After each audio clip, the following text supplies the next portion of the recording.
Halo Infinite has finally got its gameplay reveal, and I'm not gonna lie, I'm super excited. I wanted to make this video to just share my thoughts on what I think about the gameplay that was shown to us, talk about any concerns that I may have, like anything I don't like, anything I like, just overall giving my thoughts on this reveal.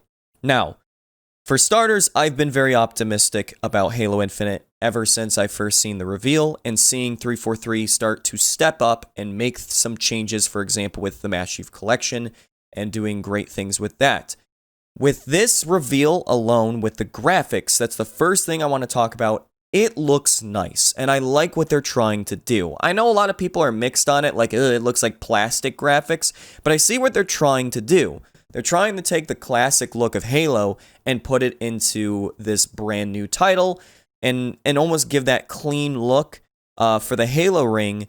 And I know a lot of people are kind of like, I don't know about that. But at the same time, we don't know the other environments. We don't know the areas that maybe the Banished own. And there's like a lot of broken ships and burnt ground and going inside maybe a Banished ship. So we don't know the art direction of the different areas. And normally that's one thing about Halo is when you start to go into different areas, the environment changes per change of aesthetic. So for example, when we in Halo 1, when you go into the area where the Flood is found versus like the very first mission where it's bright sunny days and green grass and all that. So that's kind of why I like what they're going for the art direction, because it looks nice. It looks like it's something that brings back a really nice touch of classic Halo into a modern Halo. With that being said, I really like the design choices for some of the weapons that I've seen. The assault rifle was a good mix of kind of like Halo Reach and classic Halo. We've seen a little bit of the Magnum, the little pistol. It looked like they kept with the Halo 2 look of that one. There were some new weapons that I was really astonished by. I mean, he was picking up all kinds of stuff. There was like a DMR kind of weapon. I don't know, but it was like more rapid fire. There was a battle rifle, but it was a Covenant weapon. It was a pulse rifle battle rifle of a Covenant weapon. There was a new shotgun. There was a Banished, I don't even know what you want to call it. Maybe like a heavy weapon of some kind. There was a pistol that was like a Magnum with a big kickback. It was pretty cool as well. So the weapons, I mean, it seems like that's one of the big things about Halo is the weapons as well. And I mean, they look nice. They seem nice. They sound nice.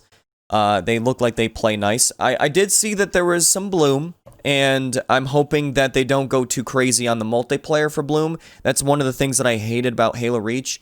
I just could not stand how you were basically forced to constantly keep a rhythm with your weapon to ensure that you have perfect aim, but at the same time, if somebody on the enemy team was just spamming their weapon, they can have an RNG chance of beating you, who is trying to keep precision on your weapon. I didn't like Bloom that much, but that's more on the multiplayer. And campaign, it's perfectly fine. Now, the next thing that I was really... well, actually, before getting into the one thing that shocked me, the one thing that I already heard about that I was like, man, I'm okay with this, was the grapple hook. Oh my goodness. And I saw that it's got a charge, and I saw that the charge, when it fully was done, it would say 1. So I'm guessing that as you get upgrades, because that's another thing I'll talk about, you'll probably get more charges or something to use it multiple times. And I really love grapple hooks. And I did see that you were able to use the grapple hook on enemies to pull yourself to them and just, you can punch them, you can shoot a shotgun at them. I really love grapple hooks. I just really love them in games when they're very free on them, not like where it's like, oh, it's a scripted event, where you're able to use it wherever you want on any terrain or vehicle or enemy, or you get the point. So the grapple hook, I'm all for. To make more momentum choices of mobility and such to increase intenseness of the game. I'm trying to figure out words. The next thing that I was going to say is sprint. I know a lot of people are very mixed on it, but with what they're trying to do, I understand why they have sprint. And I've always been okay with sprint to an extent. Like, I didn't like it in Halo Reach because of how people were able to just run out of battles very easily because of the health system. In Halo 4, I wasn't really that much of a big fan of it either. In Halo 5, I think they did it okay, where in multiplayer specifically, that if you were running, your shield would not recharge until you stopped running. So I kind of like that. So sprint, I'm okay with as long as they do it right. And it looked pretty fine seeing it in Halo Infinite. Now, the thing that shocked me, that caught me off guard, that I'm actually really looking forward to seeing is the return of, I would call them armor abilities before they were armor abilities. If you remember in Halo 3, there was these droppables, like the bubble shield, the energy drain, and he threw down essentially like a half bubble shield. It was like a bubble wall, and it was protecting you, but you were able to shoot out of it, I believe. And I was really happy to see that, because one of the things that I really did like about Halo 3 versus the newer titles is the droppable items that gave you the armor ability kind of things. And I'm glad that I'm seeing that, I guess, return. I'm hoping that they intense that with more variety as well of things to pick up, and maybe that changing a lot of the gameplay. So that was something I was surprised by. The other thing that it's kind of a small detail, but I just wanted to talk about this. I'm glad that I was hearing English voices in the grunts and the elites. I think the jackals as well. I'm not entirely sure. I really liked that. I know people were like, oh, I really liked how they did in Halo 4 where they spoke their own language. I kind of like them speaking English and knowing what they're saying, because it leads to hilarious things, specifically on the grunts. So I'm actually happy to see that return, even though they were trying to do something different with Halo 4, which is perfectly fine.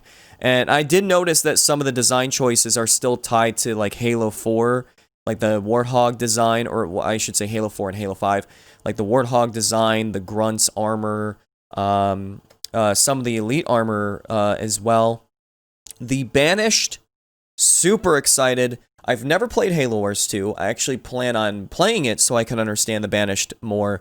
But I already know that they are some very, very strong and dangerous faction of brutes and other like Covenant forces. And I'm excited to be battling brutes again.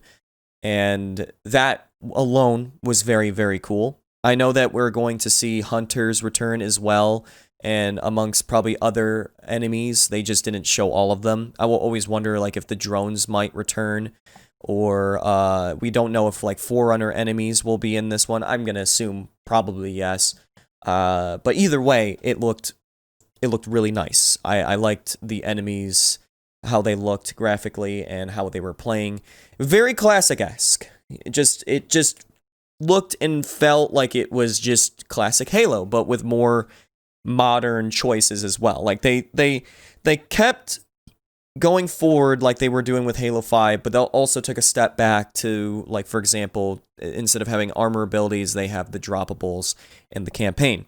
Now, the biggest thing is that it looks like this is essentially going to be, I don't know if it's either going to be open world fully, or if it's going to be more lines of where it's open world to an extent where there's like different sections. So like if you want to go to a different section, then you'll fast travel somewhere completely different on the ring.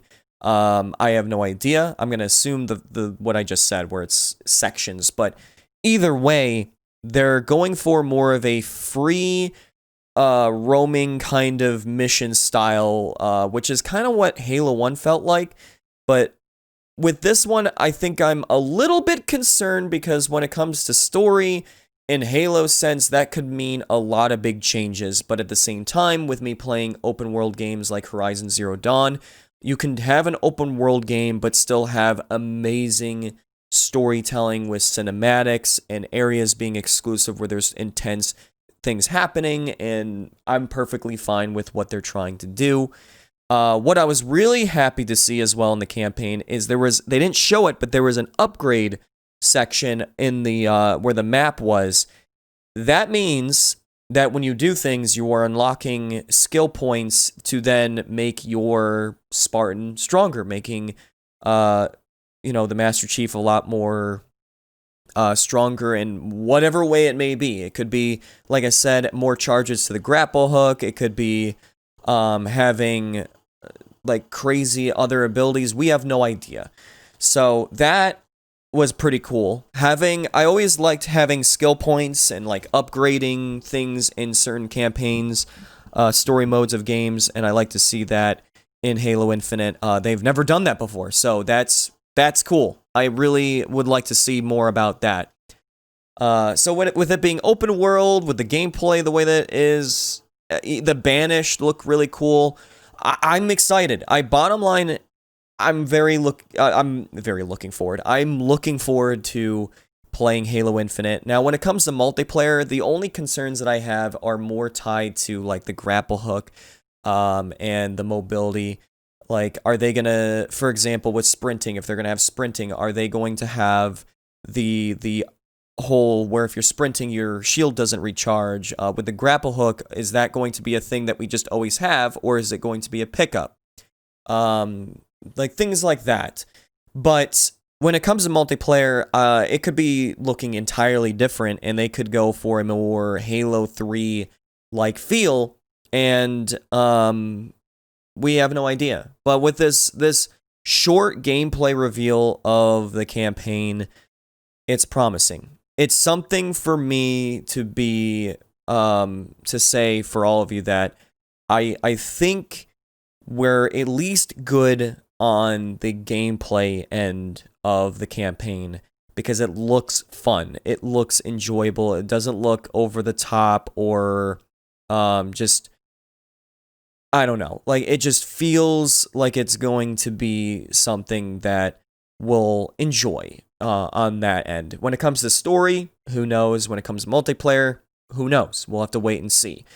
But I am very excited, and I actually look forward to playing more Halo in the months to come till Halo Infinite's launch. I actually plan on doing more streams on Halo titles. I've been doing that recently, and the highlights of those streams are actually turning into videos on the YouTube channel. So if you like Halo and want to see more Halo, you can follow me at my streams on Twitch. There's a link in the description down below to check out my streams when I play Halo. And yes, I for sure am playing Halo Infinite when it releases. I'm so excited. I really, really am.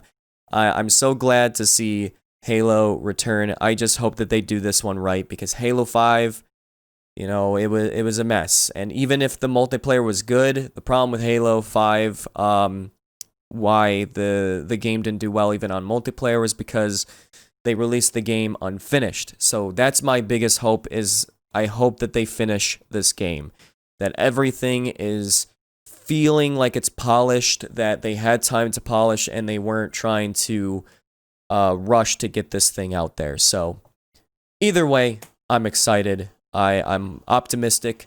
So I want to know your thoughts down below in the comments. What do you think about this gameplay reveal? Anything that you dislike? Anything that you like? Any concerns that you have? Just leave it in the comments down below. But either way, thank you so much for listening. Chibi out.